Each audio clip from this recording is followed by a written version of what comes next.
वैकल्पिक विषय की भूमिका आपकी मुख्य परीक्षा में दिन पे दिन बढ़ती जा रही है। उसका कारण यह है कि सामान्य अध्ययन में अब सबकी पहुंच जो मटेरियल्स हैं, उपयोगी मटेरियल्स सब तक पहुंच गई है। क्योंकि परीक्षा पैटर्न जब नया नया चेंज होता है तो दिक्कत आती है सिलेबस और पाठ्यक्रम या पाठ्य सामग्री संबंधी।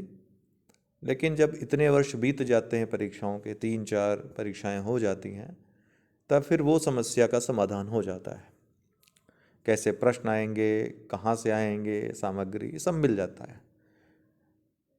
तो अंततः महत्वपूर्ण भूमिका आ जाती है यहाँ पर जो आपका वैकल्पिक विषय है उसमें।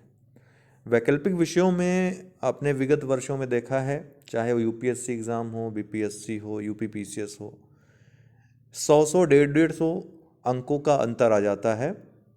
विषयांतरों में अगर देखें, वैकल्पिक विषयों में देखें केवल, उसमें जो एक बड़ी वजह बनता है आपको टॉप कराने के लिए भी और आपको प्रतियोगिता से बाहर करने के लिए भी। तो वैकल्पिक विषय का चुनाव, एक बात और वो यह कि आप जब प्रीलिम्स एग्ज़ाम देते हैं उसके पहले तक वैकल्पिक विषय आपका तैयार रहना चाहिए। ये मैंने बार बार कहा है। उसका रीज़न ये है कि प्रीलिम्स रिजल्ट आने के बाद आपके पास जो समय बचता है, अगर वैकल्पिक विषय आपका तैयार नहीं है तो फिर आपको और कुछ वो पढ़ने नहीं देगा। क्योंकि वैकल्पिक विषय का अर्थ यह होता है कि उस अर्थ में आपको सामान्य अध्ययन नहीं करना है। वैकल्पिक विषय अर्थात विषय का विशेषज्ञ बनना है, और विशेषज्ञ तरह अध्ययन करेंगे तो उसमें शोधकर्ताओं, तमाम जो अनुसंधानकर्ता उस विषय के संबंधित हैं, तमाम जो उसके डायमेंशंस हैं, आलोचनाएं हैं, स्कोप है, इन सब चीज़ों का अध्ययन करना है। उसमें लिखेंगे नहीं तो आपको नंबर नहीं मिलेगा। तो इसलिए, और अब तो और ज़्यादा आपके लिए कठिन कर दिया कि 1 और 5वां प्रश्न आपको अनिवार्य कर दिया। ऐसे में अगर कुछ ऐसा विषय आप चुन लेते हो जहाँ पे स्कोप बहुत ज़्यादा है उस विषय का, जिसका जैसे लोक प्रशासन है, दिखने में छोटा है, स्कोप बहुत ज़्यादा है, तो कोई नया प्रश्न अगर बना देंगे और आपने करंट अफेयर्स में मिस कर दिया है वो, तो वो प्रश्न आपका छूट जाएगा। गलत लिखेंगे तो निगेटिव मार्किंग मिलेगा। ये आपको मैंने पहले ही बताया है कि ना आता हो मत लिखिए, कम आता हो कम लिखिए, लेकिन अगर गलत फैक्ट डालते हैं, गलत चीज़ें लिखते हैं तो आपको आपके नंबर कट जाते हैं। तो इसलिए वो मत करिएगा। यहाँ पर मैं उत्तर प्रदेश लोक सेवा आयोग से संबंधित एक महत्वपूर्ण और लोकप्रिय विषय, सरल विषय समाजशास्त्र की जानकारी आप लोगों को दूंगा। समाजशास्त्र विषय क्यों लें आप, क्या रही है इसकी सफलता दर, आगे आने वाले समय में कितना आपके लिए लाभदायक होगी, और क्यों आपको ये विषय लेना चाहिए। तो सिलेबस डिस्कशन के दौरान ही ये सारी चीज़ें डिस्कस करेंगे। उत्तर प्रदेश लोक सेवा आयोग अर्थात यूपीपीसीएस का जो सिलेबस है उसको मैं यहाँ पर डिस्कस करूँगा। इससे थोड़ा बहुत डिफर करता है आपका यूपीएससी का, यूपीएससी में थोड़ा अलग है, और इसी तरह बीपीएससी में, अन्य स्टेट पीसीएस में थोड़ा बहुत चीज़ें डिफरेंट होंगी। बाकी सब लगभग 80 से 90% कोर्स समान है। ठीक है, तो आइए सबसे पहले कि समाजशास्त्र विषय लें क्यों। तो इसलिए लें क्योंकि ये न सिर्फ आपके निबंध में 1 से 2 निबंध यहाँ से आपको लिखने को मिल जाते हैं, पूरा मटेरियल ये अगर विषय पढ़ते हैं तो मिल जाता है निबंध के लिए।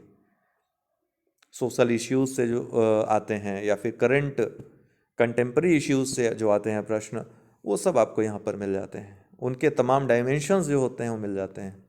तो निबंध लेखन में बहुत आपकी मदद करता है। दूसरा, सामान्य अध्ययन के चारों प्रश्न पत्र समाजशास्त्र कहीं ना कहीं प्रभावित हैं। पहले पेपर में भारतीय समाज हो, दूसरे पेपर में सामाजिक न्याय हो या सोशल इश्यूज हो, प्रशासन के संदर्भ में जब आप सोशल जो इश्यूज पढ़ते हैं। इसके बाद थर्ड पेपर में सोशल इश्यू का बड़ा टॉपिक है, ज़्यादातर प्रश्न वहाँ से आते हैं। फोर्थ पेपर में जब आप कोई केस स्टडी लिखोगे तो आपको समाजशास्त्र विषय के अंतर्गत बहुत सारे मटेरियल यहाँ पे मिल जाएंगे। तो इस तरीके से आप देखोगे, और बहुत सारे ग्राफ, बहुत सारे आंकड़े आपको समाजशास्त्र में पढ़ने को मिलेंगे जो आप यूज़ कर सकते हो डायरेक्ट निबंध में और अपने जीएस के चारों प्रश्न पत्रों में। दूसरी बात यह है कि ये सरल क्यों है। सरल दो तरीकों से, देखिए किसी भी विषय को पढ़ने का दो तरीका होता है। एक तरीका ये होता है कि आपने बुक्स खरीद ली उस विषय से संबंधित जो विख्यात लेखकों की बुक है, और वहाँ से अध्ययन अपना शुरू किया। जैसे कि लोग अक्सर एथिक्स के लिए बुक्स बता देते हैं कि आप सुब्बा राव फलाना धमाका की बुक ले आओ और पढ़ डालो। अब व्यक्ति ले आता है और पढ़ना शुरू करता है, उसको कुछ समझ में नहीं आता, पढ़ डालता है और फिर प्रश्न हल करने बैठता है तो उसको समझ में आता है हमने तो कुछ पढ़ा ही नहीं है, कुछ पढ़ा कुछ और रहा है। इसका रीज़न यह है कि आपने एग्ज़ाम ओरिएंटेड पढ़ाई नहीं की है। आपने एग्ज़ाम ओरिएंटेड पढ़ाई नहीं की है, टू द पॉइंट पढ़ाई नहीं की है। क्या एग्ज़ाम में आपसे चाहता है, वो परीक्षा आपसे क्या चाहती है, ये आपको समझ में नहीं आया है। इसके लिए प्रैक्टिकल व्यवहारिक समझ की आवश्यकता होती है, तब आप सही सामग्री पकड़ पाओगे। तो दूसरा तरीका ही बेस्ट है कि एग्ज़ाम ओरिएंटेड आप पढ़ें। परीक्षा आपसे क्या चाहती है, आपको क्या क्या पढ़ना है, क्या क्या नहीं पढ़ना है, इस बात की समझ होनी चाहिए। ये समझ दो तरीकों से विकसित होगी, या तो आप परीक्षा दीजिए खुद, ये चीज़ डेवलप हो जाएगी अनुभव से। दूसरा, किसी अनुभवी व्यक्ति से या फिर किसी टीचर से पढ़िए। तो ये दूसरा ही तरीका आप अपनाइएगा। अनुभव, 3-4 वर्षों के प्रश्न पत्र, 5 वर्षों के प्रश्न पत्र, उनकी ट्रेंड देखिए। और दूसरा, उससे भी अच्छा तरीका, किसी गाइड का सहारा लीजिए जो भी आपको, जिससे पढ़ने में अच्छा लगता हो। ये बात रही। और समाजशास्त्र अन्य विषयों की तुलना में सरल है, संक्षिप्त देखिए, देखने में आपको सिलेबस बहुत लंबा लग सकता है। संक्षिप्त इस संबंध में है कि बड़े छोटे छोटे टॉपिक हैं, उनसे संबंधित 1-2 समाजशास्त्रियों का नाम, उनके कथन, उनके सिद्धांत इस संदर्भ में क्या विचार रहे हैं, और उनकी आलोचनाएं, ये अनिवार्य रूप से आपको पढ़नी है।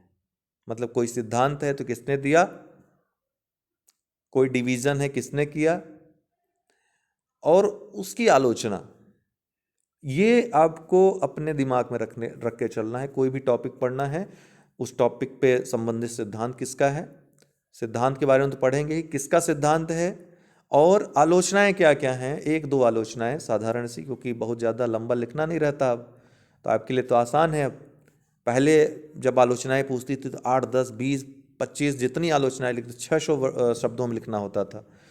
तो अभी वो चीज़ आपको मेहनत नहीं करनी है। 1-2 आलोचनाएं बहुत है महत्वपूर्ण, 2-3 आलोचनाएं, और फिर निष्कर्ष।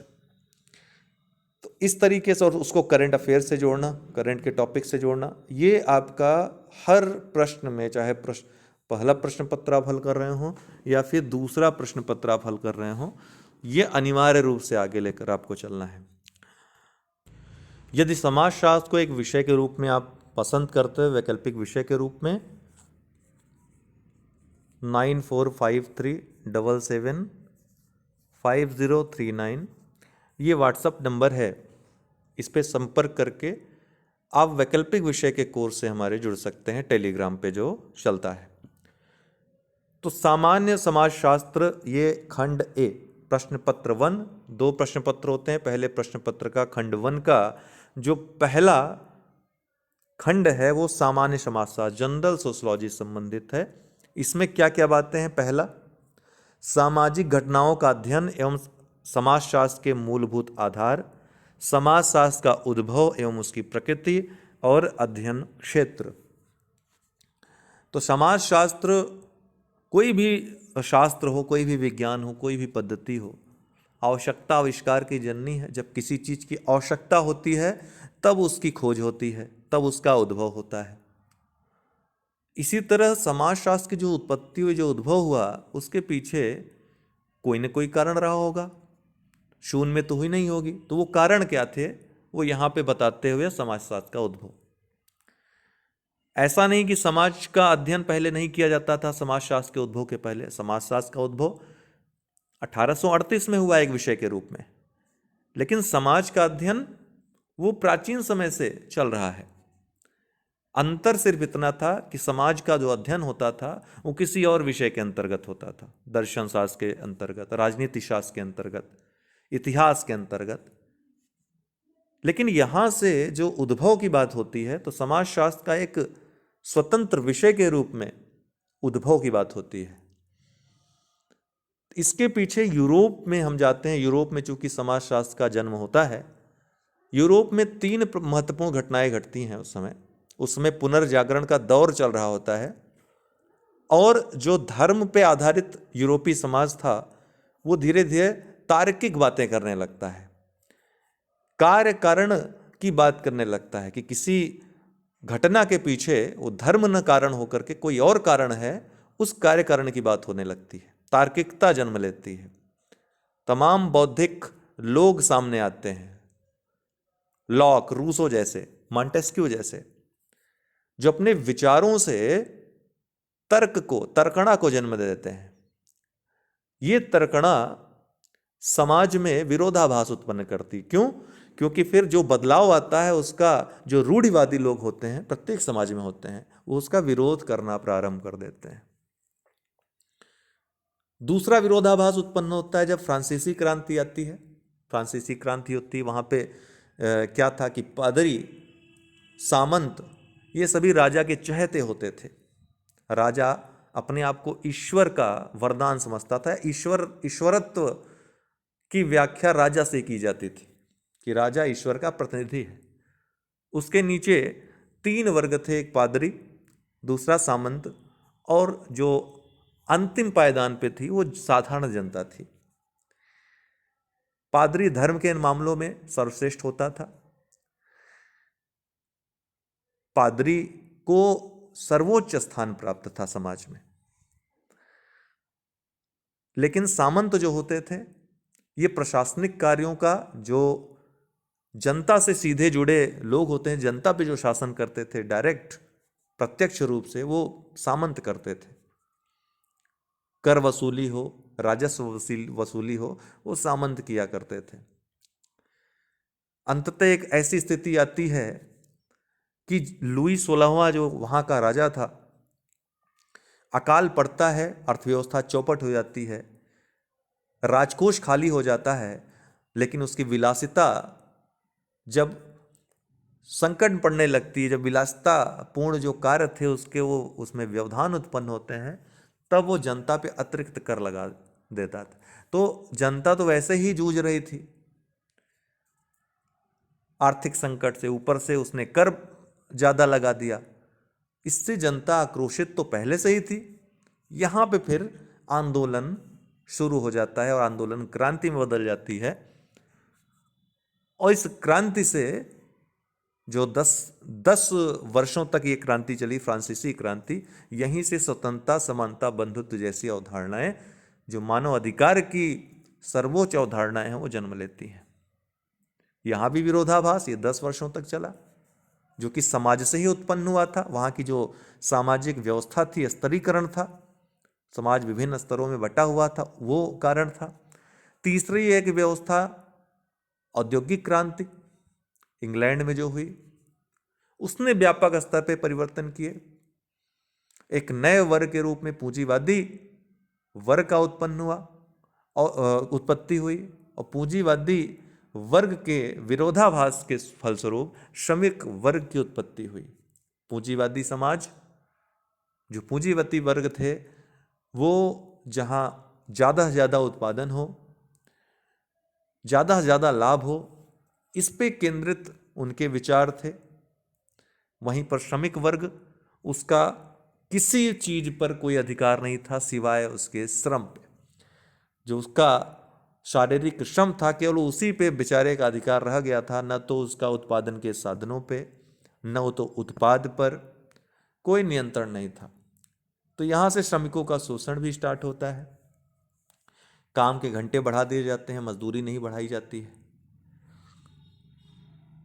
कहीं कहीं श्रमिकों को अपना श्रम, अपनी नौकरी खोनी पड़ती है, क्योंकि उनका स्थान धीरे धीरे मशीनें लेती जा रही थी। मशीनें ज़्यादा उत्पादन करती हैं। तो इस तरह से यहाँ भी विरोधाभास की स्थिति उत्पन्न हुई। तो ये विरोधाभास जो चल रहे थे, इनका अध्ययन कैसे किया जाए, इनकी क्या परिस्थितियां थी, क्या आधार थे, तो इसके लिए एक नए विषय की जरूरत पड़ी कि एक नए विषय के अंतर्गत इनका स्वतंत्र अध्ययन किया जाना बहुत आवश्यक है, इनके कारणों का, इनके परिणामों का। तो उस नए विषय के रूप में समाजशास्त्र की उत्पत्ति हुई थी। तो उसकी पृष्ठभूमि है। इसके बाद अध्ययन विधि, वस्तुनिष्ठता की समस्या। ये देखिए थोड़ा शोध का विषय है, यहाँ पे आपने समाज कार्य में पढ़ा होगा शोध।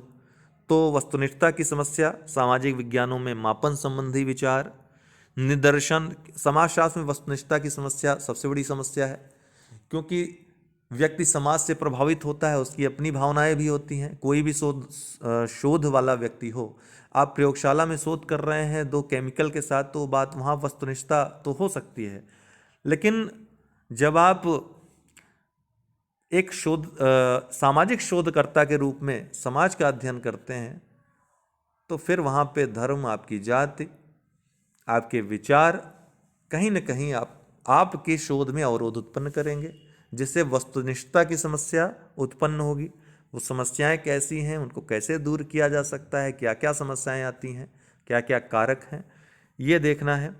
सामाजिक विज्ञानों में मापन संबंधी विचार, विभिन्न समाजशास्त्रियों ने जो विचार रखे हैं वो छोटे छोटे हैं, देखना है। निदर्शन एवं शोध प्रकार, शोध प्रारूप। निदर्शन क्या होता है, आपने पहले भी देखा होगा। जैसे आपका पूरा शरीर है, अगर आपके शरीर में कोई रोग है तो उस रोग को ज्ञात करने के लिए पूरे शरीर की आवश्यकता नहीं पड़ती है। एक बूंद खून निकाल लें तो पूरे शरीर का प्रतिनिधित्व कर देगा, बता देगा आपको कौन सा रोग है। ठीक इसी तरह निदर्शन भी होता है, एक बड़ी इकाई समाज। जैसे हमको पूरे इलाहाबाद का अध्ययन करना है, इलाहाबाद के समाज का अध्ययन करना है, तो हम इलाहाबाद के किसी ग्रामीण समुदाय का, एक ग्रामीण समुदाय को चुन लेंगे जो सभी प्रकार के जो समाज हैं उसके व्यक्ति वहां पर हों, विभिन्न जातियों के लोग हों, विभिन्न वर्गों के लोग हों, ऐसे गांव का चयन कर लेंगे।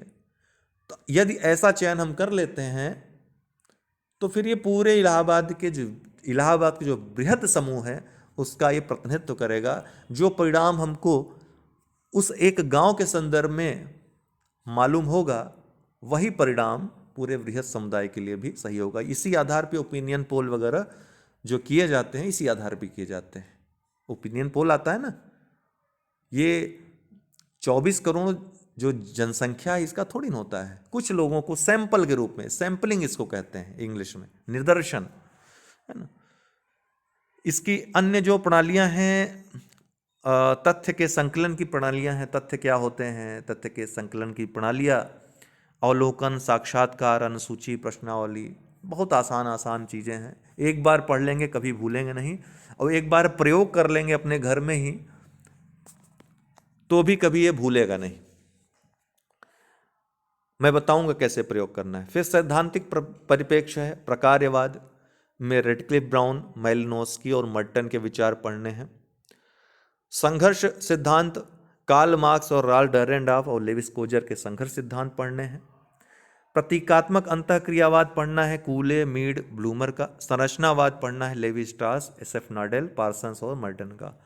ये चीज़ें बहुत कम स्थानों पर आपको व्यवस्थित रूप से मिलेंगी, क्रमबद्ध रूप से मिलेंगी। कई स्थानों पे तो बहुत गलत गलत पढ़ाते हैं इनको, और सही कॉन्सेप्ट आपका क्लियर नहीं हो पाता है। जो सैद्धांतिक परिप्रेक्ष्य है, बहुत टेक्निकल पॉइंट्स हैं यहाँ पर। अगर वो टेक्निकल पॉइंट्स आपको न पता रहें तो यहाँ से प्रश्न आप कभी सही नहीं कर पाओगे। इसको बहुत ज़्यादा सरलीकृत मैंने कर दिया है, सरल तरीके से आपको ये सब चीज़ें जानने को मिलेंगी और बहुत मज़ा आएगा। लगेगा कि एकदम हलवा, जैसे मैंने लिखा है ना, एकदम हलवे की तरह सरल, तो उसी तरह सरल विषय आपको ये लगेगा। समाजशास्त्र के अग्रणी विचारक अगस्त काम्ट का प्रत्यक्षवाद पढ़ना है, विज्ञानों का संस्करण पढ़ना है। प्रत्यक्षवाद का जनक इनको कहा जाता है, अगस्त काम्ट को। क्यों? क्योंकि समाज के विकास के संदर्भ में, बौद्धिक विकास के आधार पर इन्होंने समाज के विकास का सिद्धांत दिया और कहा कि पहले जो आदमी था, जो मनुष्य था, वो सिर्फ धर्म को ही सभी घटनाओं का कारण मान लेता था। धीरे धीरे तर्क शक्ति विकसित हुई, लेकिन ये तर्क शक्ति इतनी ज़्यादा प्रबल नहीं थी कि वो सही कारण का पता लगा सके, तो फिर से आदमी धर्म की तरफ लौट आता था।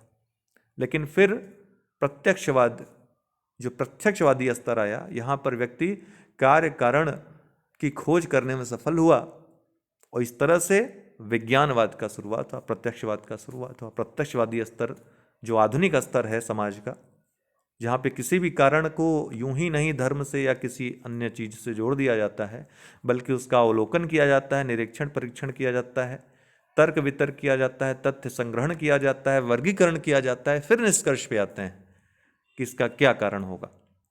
तो विभिन्न उन्होंने उदाहरणों के माध्यम से इसको समझाया था। इसी तरह विज्ञानों का संस्करण था, जिसमें समाजशास्त्र को उन्होंने विज्ञान, प्राकृतिक विज्ञानों की श्रेणी में रखा था। हर्बर्ट स्पेंसर की सावयवी सदस्यता, उन्होंने कहा था कि मानव का जो उद्विकास होता, समाज का जो उद्विकास होता है, वो उसी तरह होता है जैसे एक भ्रूण का विकास होता है ना। वो था कार्ल मार्क्स, द्वंद्वात्मक भौतिकवाद और विल्सन। कार्ल मार्क्स का मानना था, इन्होंने इसी में आर्थिक निर्धारणवाद का सिद्धांत दिया था। कोई भी घटना, कोई भी समाज में परिवर्तन होगा तो उसका कारण आर्थिक होता है।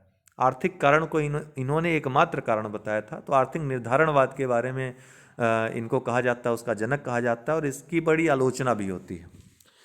इन्होंने भौतिकता को ज़्यादा प्रबल रूप से व्याख्यायित किया है। ठीक है, इसमें बहुत सारी इनकी परिस्थितियां जो स्वयं की भी थी, उसका भी प्रभाव रहा। बाद में वेबर ने इनकी इनके जो सिद्धांत थे उसकी कट आलोचना की थी। दूसरा विल्सन, वैराग्य। ये वैराग्य वो वाला नहीं है कि ऋषि मुनि बन गए और जंगल में चले गए। ये वैराग्य समाज से, खुद से, और जो उत्पादन किया जा रहा जो वस्तु है उससे। और ये श्रमिक समाज के संदर्भ में, जो पूंजीवादी समाज है, इसमें जो श्रमिक वर्ग है, जो शोषित वर्ग है, उसकी मनोदशा का वर्णन वो वैराग्य से करते हैं। ठीक है, विल्सन से करते हैं। इमाइल दुर्खिम, श्रम विभाजन का सिद्धांत इन्होंने दिया था कि किस तरह से श्रम विभाजन किसी समाज की संरचना और संगठन को निर्धारित करता है। सरल समाज, जटिल समाज की इन्होंने संकल्पना की। धर्म का समाजशास्त्र, धर्म संबंधी, धर्म का प्रकारवादी सिद्धांत इन्होंने दिया कि धर्म किस तरह से समाज को नियंत्रित करता है पवित्र और अपवित्र वस्तुओं के निर्धारण से। अर्थात पवित्र की तरफ जाएंगे तो संगठन बनेगा समाज में, इसीलिए व्यक्ति कोशिश करता है कि वो पवित्र काम करे, जो पवित्र की श्रेणी में वस्तुएं हैं उनकी तरफ रहे। अपवित्र जो चीज़ें हैं वो नियंत्रित करने का काम करती हैं, तो व्यक्ति पाप करने से बचता है, अपवित्र जो वस्तुएं हैं उनसे दूर भागता है। इस तरह से सामाजिक नियंत्रण स्थापित करने का काम धर्म करता है, और समाज ने ही धर्म की स्थापना की है, इसलिए समाज ही धर्म है। इन्होंने समाज को धर्म कह दिया था। फिर मैक्स वेबर की सामाजिक क्रिया आती है। इन्होंने समाज कार्य की विषय वस्तु के संदर्भ में कहा था कि समाजशास्त्र सामाजिक क्रियाओं का अध्ययन करता है, अर्थात मानव व्यवहारों का अध्ययन करता है। और 4 प्रकार के मानव व्यवहार, 4 समाज प्रकार की सामाजिक क्रिया इन्होंने बताई थी। इसके बाद आदर्श प्रारूप, जिसमें नौकरशाही का आदर्श प्रारूप बहुत इम्पॉर्टेंट है आपके लिए। फिर अगला है बहुत सरल, कुछ है ही नहीं इसमें, आपको मैं ऐसे ही समझा रहा हूँ। जब पूरा सिलेबस पढ़ाऊंगा तो लगेगा कुछ है नहीं, हलवा है। सामाजिक स्तरीकरण में विभेदीकरण, यहाँ से एकदम और ज़्यादा हलवे से भी हलवा टॉपिक, वो सूजी वाला हलवा शुरू हो जाता है। सामाजिक स्तरीकरण में विभेदीकरण की बात होती है कि समाज में स्तरीकरण किस तरह से है। जैसे भारत में है जाति समाज में, जो जाति व्यवस्था है इसमें स्तरीकरण है। एक जाति उच्च है, फिर उसके निम्न, फिर निम्न, सबसे निम्न। विभेदीकरण, इसमें अंतर क्या होता है, विभिन्न इससे संबंधित अवधारणाएं क्या हैं, असमानता क्या है, विभेदीकरण क्या है। स्तरीकरण के विभिन्न सिद्धांत, जिसमें मार्क्स, वेबर और डेविस मूर के ही सिद्धांत, केवल 3 ही सिद्धांत पढ़ने हैं आपको। मेल्विन ट्यूमेन ने क्या आलोचना की थी, वो आलोचना बहुत प्रसिद्ध है, उसको आपको देखना है। स्वरूप, जाति एवं वर्ग, परिस्थिति एवं भूमिका, भारतीय समाज के संदर्भ में पढ़ेंगे अच्छे से, यहाँ के विचारकों, यहाँ के जो सिद्धांतकार जो अध्ययन करता रहे हैं उनके अध्ययन को। सामाजिक गतिशीलता के प्रकार, क्षैतिज और ऊर्ध्वाधर गतिशीलता, व्यावसायिक गतिशीलता, अंतःपीढ़ीगत और अंतरापीढ़ीगत गतिशीलता। ठीक, बड़ा छोटा टॉपिक है, बड़ा सरल है, सभी सरल है मेरे अनुसार। मैं जब पढ़ाऊंगा तो आपको कोई अंतर नहीं नजर आएगा, सब आपको सरल ही लगेगा।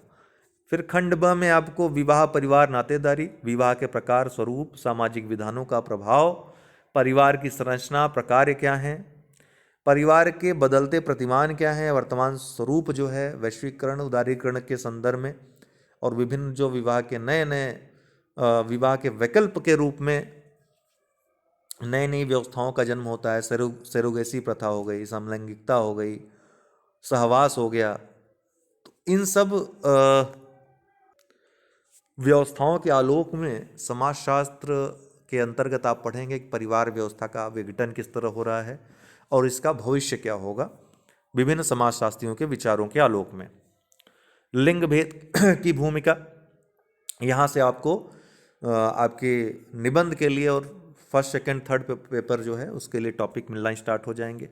सामाजिक परिवर्तन और विकास, अवधारणा। देखिए ये पांचवा जो टॉपिक है इसको फर्स्ट पेपर में भी आएगा प्रश्न यहाँ से, सेकंड पेपर में भी आएगा प्रश्न यहाँ से, तो कंबाइंड रूप से यहाँ से आपको पढ़ना है, अलग अलग करके नहीं पढ़ना है। सामाजिक परिवर्तन विकास, ये भी फर्स्ट और सेकंड पेपर दोनों कंबाइंड रूप से आपको पढ़ना है। अवधारणा, सामाजिक परिवर्तन के कारक, सिद्धांत, विभिन्न सिद्धांत जो हैं, चक्री सिद्धांत और रेखी सिद्धांत।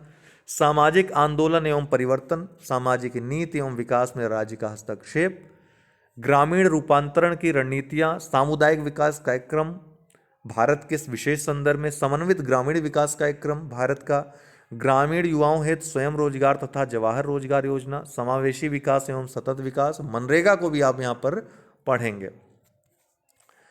फिर आर्थिक और राजनीतिक व्यवस्था, ये बड़े ऐसे टॉपिक हैं ये कि आप बिना पढ़े भी यहाँ से आंसर लिख सकते हो, लेकिन पढ़ने की आवश्यकता इसलिए क्योंकि आपको यहाँ पे समाजशास्त्रीय इसका स्वरूप पढ़ना है, समाजशास्त्र की दृष्टि से देखना है। तो इसमें जो शोध हुए हैं, जो सिद्धांत आए हैं, उनकी जो आलोचनाएं हैं वो देखना है, उनके जो निष्कर्ष रहे हैं। तो आर्थिक एवं राजनीतिक व्यवस्था, संपत्ति की अवधारणा, श्रम विभाजन के सामाजिक आयाम, विनियम के प्रकार, औद्योगिकरण, नगरीकरण एवं सामाजिक विकास, शक्ति की प्रकृति, वैयक्तिक, सामुदायिक, अभियोजनोन्मुख, वर्गगत, राजनीतिक सहभागिता के स्वरूप, जनतांत्रिक और निरंकुश जो शासन होता है, इनके बारे में आप जानते हो सब कुछ नया नहीं है इसमें। धर्म, विज्ञान, प्रौद्योगिकी, धर्म किस तरह से समाज पर प्रभाव डालती है, धार्मिक विश्वासों के बारे में, धर्मनिरपेक्षता क्या है, धर्मनिरपेक्षीकरण क्या है, विज्ञान का उत्तरदायित्व समाज के लिए क्या है, नियंत्रण किस तरह से समाज पे करता है, सामाजिक विकास में क्या योगदान है विज्ञान और प्रौद्योगिकी का, जनसंख्या और समाज, दोनों पेपर के लिए भी पढ़ना है। जनसंख्या का आकार, जनसंख्या आकार की पढ़ना है थोड़ा सा, उसका अध्ययन, प्रवृत्तियां, गठन एवं प्रवास वृद्धि, भारत में जनसंख्या की समस्याएं, जनसंख्या शिक्षा। फर्स्ट पेपर और थर्ड पेपर में डायरेक्ट यहाँ से प्रश्न आता है, जीएस में भी। अब सेकंड पेपर, ये फर्स्ट पेपर था पूरा आपका, अब सेकंड पेपर में आएंगे। भारतीय सामाजिक व्यवस्था, इंडियन सोशल सिस्टम, इसमें भारतीय समाज के जो आधार रहे हैं, भारतीय परंपरागत भारतीय सामाजिक संगठन, धर्म कर्म का सिद्धांत, आश्रम व्यवस्था, पुरुषार्थ और संस्कार व्यवस्था, इनमें आपसी संबंध जो है, सामाजिक सांस्कृतिक गत्यात्मकता, इसमें बौद्ध, इस्लाम और पश्चिमी प्रभाव भारतीय समाज पर क्या प्रभाव पड़ा है, निरंतरता तथा परिवर्तन के उत्तरदायी कारक, सामाजिक स्थिरीकरण जो फर्स्ट पेपर में पढ़ना है, सेकंड पेपर में भी दोनों को मिलाकर पढ़ना है, अलग अलग नहीं पढ़ना है, ठीक है। तो इसमें आप कृषक और औद्योगिक वर्ग संरचना पढ़ोगे, मध्यम वर्ग का उदय, जनजातियों में वर्ग, दलित चेतना का उद्भव, विकास, ये सब देखेंगे। विवाह, परिवार, नातेदारी, फर्स्ट पेपर में जो पढ़ा आपने, सेकंड पेपर में भी दोनों को कंबाइंड करना है, कंबाइंड करके पढ़ना है, ठीक है। आर्थिक राजनीतिक व्यवस्था, फर्स्ट पेपर में भी पढ़ा आपने, सेकंड पेपर में भारतीय विशेष जो परंपरागत सामाजिक व्यवस्था उसके संदर्भ में पढ़ना है। यहाँ जजमानी व्यवस्था किस तरह से संगठित रखती थी समाज को, किस लिए ये एक तार्किक व्यवस्था थी, वो समझाना है। भू स्वामित्व व्यवस्था क्या थी, भूमि सुधार क्या किए गए, स्वतंत्रता के पहले, स्वतंत्रता के बाद, उदारीकरण एवं वैश्वीकरण के सामाजिक आर्थिक परिणाम, आर्थिक विकास के सामाजिक निर्धारक, समावेशी विकास, सतत विकास, ये सभी पॉइंट आपको फर्स्ट पेपर में पढ़ने को मिलेंगे, सेकंड पेपर में, तो दोनों को एक साथ आप पढ़ेंगे। शक्ति का विकेंद्रीकरण, जो स्थानीय स्वशासन है उसके बारे में पढ़ना है, विकास में राजनीतिक प्रभाव, शिक्षा और समाज, परंपरावादी एवं आधुनिक समाज में शिक्षा के आयाम, दोनों में अंतर, शैक्षणिक असमानता एवं परिवर्तन, शिक्षा एवं सामाजिक गतिशीलता, समाज के कमजोर वर्गों की शिक्षा की समस्याएं, जनजाति, ग्रामीण एवं नगरीय सामाजिक संगठन, इन संगठनों का विशेष अध्ययन करना है। विभिन्न जो समाजशास्त्री हैं उन्होंने क्या अध्ययन किया, क्या निष्कर्ष प्रतिपादित किए और उनकी आलोचनाएं। ठीक है। धर्म और समाज फर्स्ट पेपर में भी आपने पढ़ा था। देखिए कितना आसान सा सिलेबस है, ये अलग अलग नहीं है, दोनों को साथ साथ पढ़ना है आपको। ठीक। जनसंख्या की गत्यात्मकता फर्स्ट पेपर में पढ़ा आपने, सेकंड पेपर को थोड़ा सा और भारतीय संदर्भ में थोड़ा बढ़ाकर पढ़ देना, कुछ महत्वपूर्ण आंकड़े हैं उनको देख लेना है। नारी और समाज, नारी का जनसंख्यात्मक विवरण ये पढ़ लेंगे तो आपका एक निबंध तैयार है महिला सशक्तिकरण पे, कहीं से भी पूछे वहाँ से।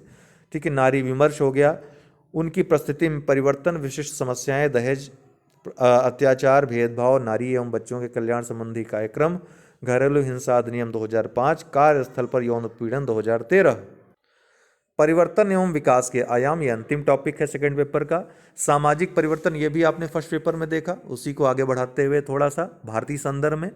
सामाजिक परिवर्तन एवं आधुनिकीकरण, सूचक प्रवृत्ति, सामाजिक परिवर्तन के स्रोत आंतरिक एवं बाह्य, सामाजिक परिवर्तन की प्रक्रियाएं, संस्कृतिकरण, पश्चिमीकरण, आधुनिकीकरण। मजूमदार के यहाँ पर आपको विचार पढ़ने हैं, श्रीनिवास के विचार पढ़ने हैं।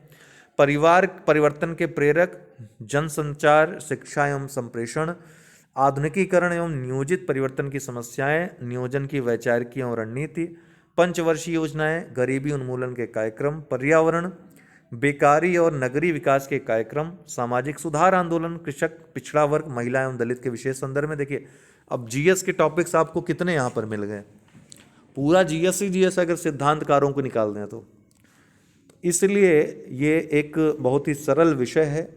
आपको सिलेबस डिस्कस करने का संदर्भ यही था कि आपको थोड़ा सा परिचय हो जाए इस विषय के संदर्भ में। तमाम लोग समाजशास्त्र लेने से पहले इस भ्रांति का शिकार रहते हैं कि बहुत लंबा सिलेबस है इसका, जबकि आपको ये सारी चीज़ें ऑलरेडी पढ़नी ही पड़ेंगी, चाहे निबंध लिखना हो, चाहे जीएस आपको पढ़ना हो। ठीक है। और सरल इस संदर्भ में कि छोटा सिलेबस है इसका, इसमें बहुत सारे तथ्य नहीं पढ़ने हैं आपको। तथ्य बहुत ज़्यादा होते तो फिर गड़बड़ होती है, जैसे इतिहास में है। यहाँ तथ्य न के बराबर है, तो सिद्धांत ही सिद्धांत पढ़ने हैं। बाकी सब जो सामाजिक संरचना में आपको प्रत्यक्ष दिखाई पड़ता है उसके बारे में व्यवस्थित अध्ययन करना है। तो अगर इस विषय को आप अपना वैकल्पिक विषय बनाने के लिए सोच रहे हैं और चाहते हैं प्रीलिम्स के पहले आपका ये सिलेबस तैयार हो जाए, बहुत संक्षिप्त चूँकि हम अध्ययन आपको to the point exam oriented तैयारी करवाते हैं, तो आप लोग 9453775039 इस पे जुड़ करके अध्ययन कर सकते हैं हमारे समाजशास्त्र ग्रुप में। टेलीग्राम ग्रुप पे ये आपको अध्ययन पूरा अध्ययन सामग्री, वीडियो और पीडीएफ प्रोवाइड करवाई जाएगी। बहुत बहुत धन्यवाद।